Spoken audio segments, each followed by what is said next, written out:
Global hunger index में भारत की ranking ने चिंता बढ़ा दी है।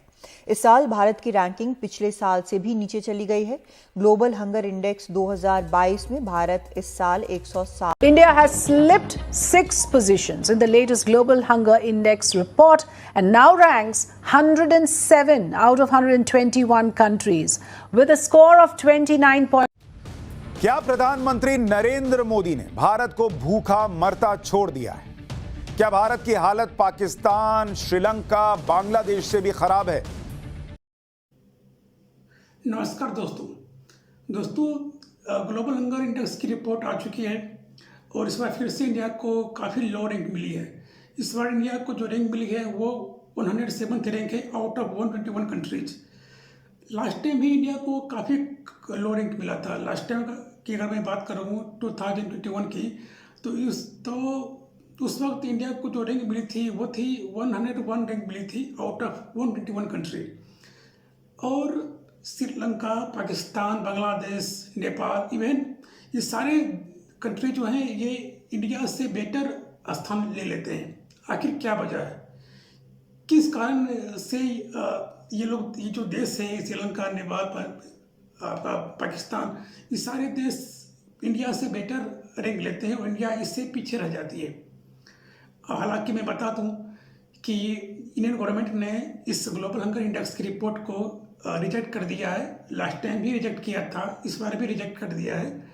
और उन्होंने बताया कि ग्लोबल हंगर इंडेक्स की जो रिपोर्ट है ये कहीं से भी एग्जिस्टेंस में नहीं है, ये ग्राउंड रियलिटी पे बिल्कुल अलग ये रिपोर्ट देती है।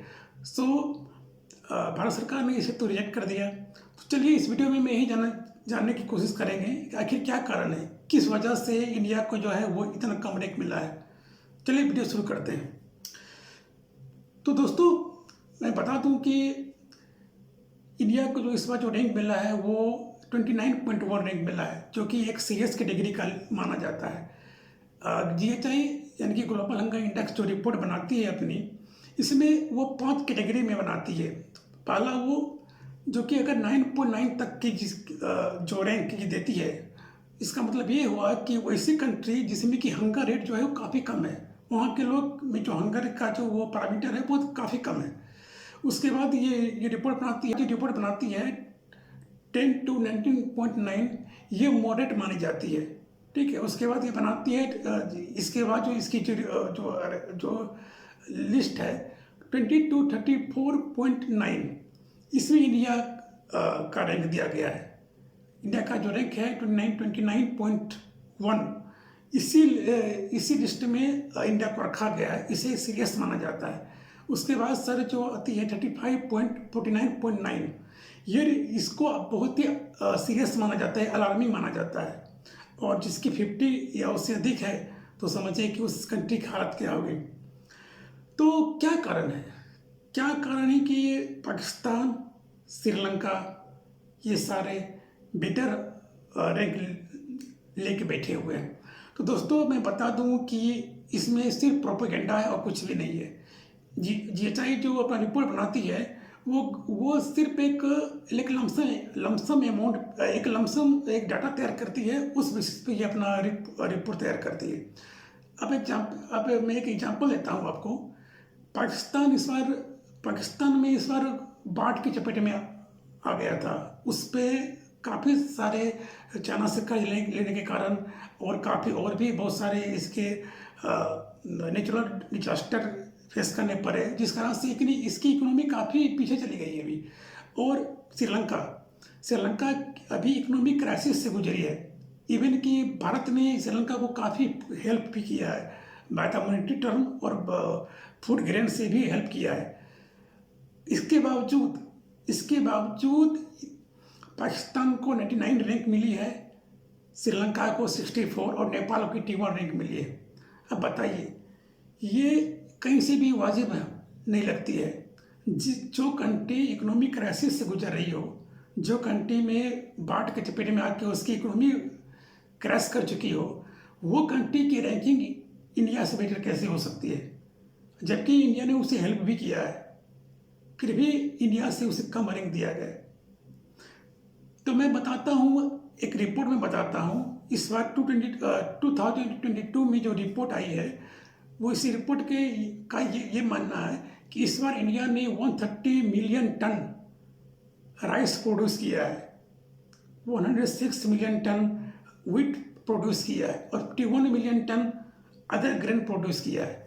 इतनी भारी मात्रा में फूड ग्रेन प्रोड्यूस करने वाला कंट्री को जीएसआई ने सबसे लो रैंक दिया है। ये तो कभी कभी हंसने वाली बात हो जाती है।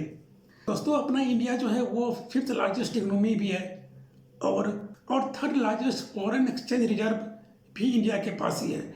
इतनी स्ट्रांग कंडीशन में होने के बावजूद ग्लोबल हंगर इंडेक्स की रिपोर्ट के अनुसार हमें एक भूखे देश की कैटेगरी में रखा गया है। तो दोस्तों, अब मैं आपको ये बताने वाला हूँ कि ये रिपोर्ट तैयार करती कौन है, ये जीएचआई है क्या, ये ग्लोबल हंगर इंडेक्स की जो है ये है क्या। तो दोस्तों, ये कोई गवर्नमेंट इंस्टीट्यूशन नहीं है, ये एक प्राइवेट एनजीओ है। 2 एनजीओ मिलकर ये रिपोर्ट तैयार करती है। पहला है वर्ल्ड हंगर लाइफ, दूसरा है वर्ल्ड वाइड कंसर्न। एक जर्मनी की है और दूसरी आयरलैंड की। जो वर्ल्ड हंगर लाइफ है इसकी एस्टेब्लिश हुई थी 1962 में और इसको फंड जो करती है वो यूएन फंड करती है। यूएन यानी कि यूनाइटेड नेशन इसे फंडिंग करती है।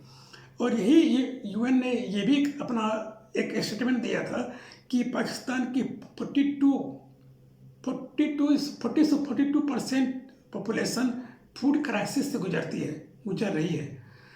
अब जो यूएन जीएचआई को फंडिंग करती है, जिसके फंड से ही जीएचआई चलती है, वही यूएन का ये मानना है कि पाकिस्तान की 42% आबादी फूड क्राइसिस से गुजर रही है।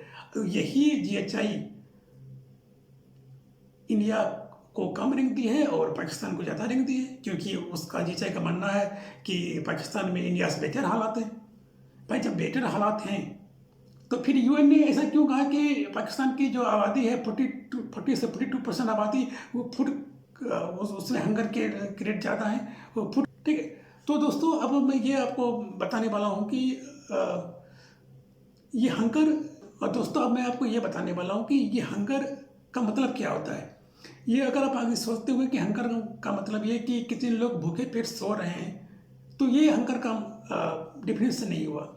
जीएचआई के अनुसार, ग्लोबल हंगर इंडेक्स के अनुसार जीएचआई ये हंगर को 4 फैक्टर में बांटा गया है। 4 इसकी डायमेंशन है। पहला है सर अंडर नरिशमेंट, दूसरा चाइल्ड वेस्टिंग, तीसरा है चाइल्ड स्टंटिंग और चौथा है चाइल्ड मोर्टेलिटी। चारों को मैं आपको समझाता हूँ चारों होते क्या हैं। अंडर नरिशमेंट का मतलब ये हुआ कि बच्चे खाना तो खा रहे हैं, लेकिन ये जो प्रॉपर डाइट जो होनी चाहिए, प्रॉपर कैलोरी, कार्बोहाइड्रेट, कैल्शियम, ये नहीं ले पा रहे हैं, यानी कि कैलोरी का इंटेक उनमें नहीं है, कुछ भी खा लेते हैं। तो दूसरा है चाइल्ड वेस्टिंग। चाइल्ड वेस्टिंग का मतलब यह है कि बच्चे की एज तो बढ़ रही है, लेकिन जिस हिसाब से उसकी एज बढ़ रही है उस हिसाब से उसकी वेट नहीं बढ़ रही है। और तीसरी है चाइल्ड वेस्टिंग। चाइल्ड वेस्टिंग का मतलब ये हुआ कि बच्चे की हाइट बढ़ रही है, लेकिन हाइट के अनुसार उसकी वेट नहीं बढ़ रही है। और चौथा है चाइल्ड मोर्टेलिटी। इसका मतलब ये हुआ कि बच्चे अपने 5th बर्थडे तक किसी भी कारण से उनकी मृत्यु हो जाती है, यानी कि बच्चे जो 5 साल तक आते आते उनकी मृत्यु हो जाती है। कारण जो भी हो, कारण या तो उनका अनहेल्दी लाइफ स्टाइल हो, या फिर इन्वायरमेंट हो, या फिर अनएडिक्वेट फूड सप्लीमेंट हो, या फिर जो और भी कुछ कारण हो सकते हैं। तो अपनी 5th बर्थडे तक उनकी मृत्यु हो जाती है। ठीक है, अब मैं आपको एक रिपोर्ट बताने वाला हूँ, रिपोर्ट जो कि यूएन और द हिंदू में पब्लिश हुई थी। इसमें ये लिखा गया है कि जो अंडर नरिशमेंट का जो रेशियो था और 2004 एंड 4-6 में ये 247.8 थे, जो कि 2019-21 में ये घट के 244.3 हो गई। चाइल्ड स्टंटिंग का जो रेशियो था वो 2012 में 52.3 थी, जो कि 2021 में ये घट के 36.1 हो चुकी है। चाइल्ड वेस्टिंग का जो रेशो था 2012 में ये 3 मिलियन थी, जो कि 2020 में ये घट के 2.2 मिलियन हो गई। अंडर नरिशमेंट की रेशियो घट रही है, चाइल्ड वेस्टिंग की रेशियो घट रही है, चाइल्ड मोर्टेलिटी की रेशियो घट रही है, चाइल्ड वेस्टिंग की रेशियो घट रही है। जब सारे रेशियो घट रही है तो फिर जीएचआई ने किस बेसिस पे ये रिपोर्ट तैयार किया? तो ये सीधा सा ये प्रोपेगेंडा है इंडिया के गुडविल को ख़राब करने की, और कुछ भी नहीं, ठीक है। क्योंकि जो रिपोर्ट तैयार करती है, हमें नहीं लगता है कि ये इसमें रियलिटी भी कुछ है, ठीक है। तो ये मेरा सीधा सा मानना है कि जो रिपोर्ट तैयार करती है ग्लोबल हंगर इंडेक्स, ये सिर्फ एक प्रोपेगेंडा है और ये रिपोर्ट ऑथेंटिक नहीं है। अगर ऑथेंटिक होती तो ये रिपोर्ट अच्छी आती।